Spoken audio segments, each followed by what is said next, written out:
Bonjour, on poursuit la conf avec le CETIM, 15 minutes qui en seront 10 pour cette session, pour apporter des éclairages complémentaires sur le sujet qui vient d'être traité. Alors, le jumeau numérique devient de plus en plus une réalité industrielle dans des secteurs de plus en plus nombreux. Alors, gadget high-tech ou outils de compétitivité? C'est la question que nous allons poser à nos deux invités du jour. Sophie Zigieba, responsable recherche et développement au CETIM. Bonjour. Et Olivier Rioux, directeur du Digital Experience Center de Siemens. Bonjour à tous. Alors, on va entrer dans le vif du sujet tout de suite. Olivier, le Digital Experience Center, qu'est-ce que c'est exactement? C'est la réponse à un enjeu majeur, c'est qu'un industriel a besoin d'une technologie et d'une informatique de plus en plus agile, connectée à des moyens industriels hyper critiques. Les machines ne doivent pas s'arrêter. Donc apporter de l'agilité dans des moyens industriels coûteux et critiques, ça demande du professionnalisme, ça demande à être industrialisé. Et puis on demande une offre de plus en plus customisée, personnalisée, parce que les enjeux sont très spécifiques. Et pour autant, passer un appel d'offres spécifié, c'est compliqué. Et donc avoir un produit catalogue que l'on puisse approvisionner par des circuits de distribution qui soient déployables partout en France par des intégrateurs, des distributeurs, c'est le gage d'avoir une offre qui soit à la fois compétitive, benchmarkée mondialement et déployée localement. Donc le Digital Experience Center, c'est l'écosystème de Siemens qui a été bâti pour finalement tirer le meilleur parti des meilleures startups françaises, d'un réseau d'intégrateurs et de distributeurs capables d'agir dans chaque village.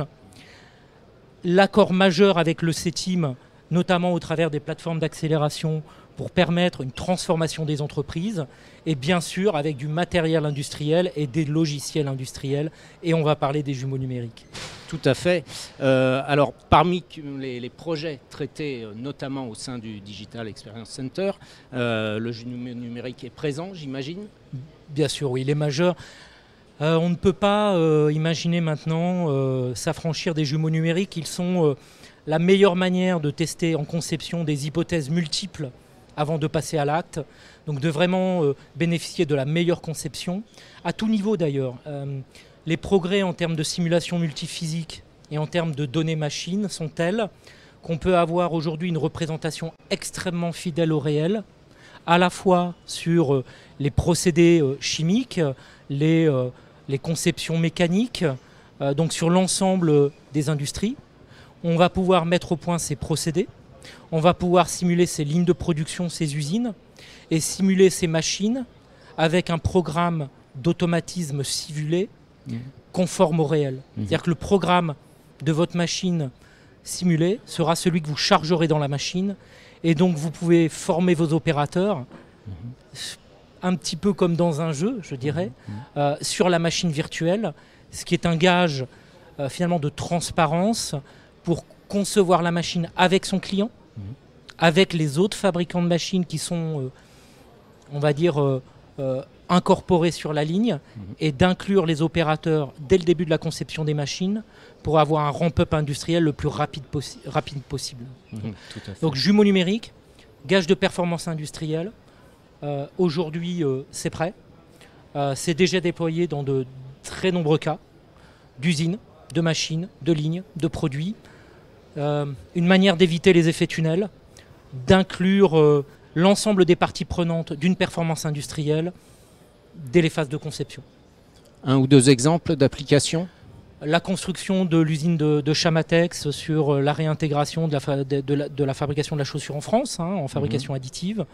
La création d'usines de batteries, la création de machines, par exemple chez VLM Robotics.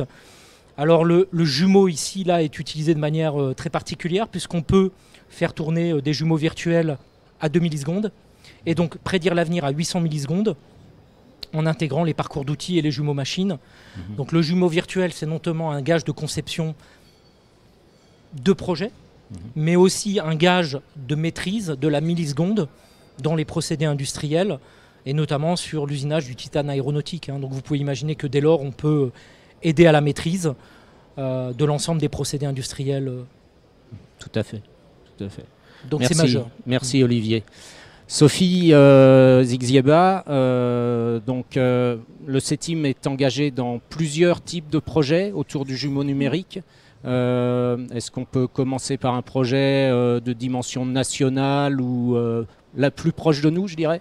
Donc tout à fait, effectivement, le CETIM travaille sur plusieurs projets autour du jumeau numérique qui est finalement à la rencontre entre deux piliers de notre stratégie R&D, la partie liée à tout ce qui est le contrôle, l'IoT, et puis l'autre partie, la conception, la simulation. Donc on est vraiment sur la rencontre de ces deux thème R&D stratégique. À titre d'exemple, le CETIM est impliqué dans le projet JUNAP qui est soutenu par la région Hauts-de-France et qui vise au développement du jumeau numérique appliqué à des équipements sous pression. Donc là, on est plutôt au niveau composant. Et l'objectif, effectivement, c'est de pouvoir aider à la surveillance en temps réel de ces installations, de ces appareils sous pression. Donc c'est à la fois développer les outils pour la conception, la partie simulation, et puis c'est aller jusqu'au démonstrateur avec l'équipement connecté et faire interagir les deux.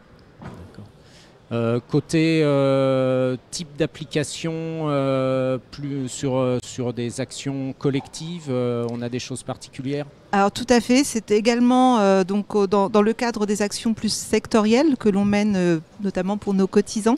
Nous avons en 2020 aux côtés CETIM lancé des projets thématiques emblématiques, des projets transversaux qui concernent beaucoup d'industriels, dont un de ces projets PTT sur l'IoT. Et l'un des axes de ce projet thématique concerne le jumeau numérique. Il est appliqué cette fois-ci à des installations fluidiques, donc où on va sur une base d'un démonstrateur situé à Nantes avoir toute une boucle avec des composants qui permettent de faire de la régulation de cette boucle d'essai. Et en appliquant le jumeau numérique, on va travailler à la fois sur la partie supervision du process et sur la partie supervision des équipements pour les aspects maintenance. On a vu du projet très professionnel, du projet plus national. À l'échelle internationale, est-ce qu'il y a des choses en cours? Et une troisième fois, oui. Donc effectivement, c'est aussi une thématique que l'on aborde au travers de projets européens, par exemple. Je peux citer comme exemple un projet qui s'appelle IoTwins, dont l'objectif est le développement d'une plateforme IoT et de tous les outils nécessaires pour la mise en place du jumeau numérique. Et le CETIM, particulièrement dans ce projet, s'occupe de la mise en place du jumeau numérique sur de l'usinage. Donc c'est de développer les modèles et l'outil connecté pour alimenter ce modèle et pouvoir en usinage produire dès la première pièce d'une part, et puis suivre là aussi le vieillissement de l'équipement de production et détecter au plus tôt ce vieillissement. Oui, tout à fait.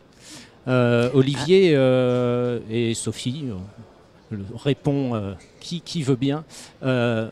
Est-ce qu'on a vu, il y a déjà beaucoup d'applications, des projets sur de l'échelle de la machine à l'usine, à l'échelle nationale comme internationale.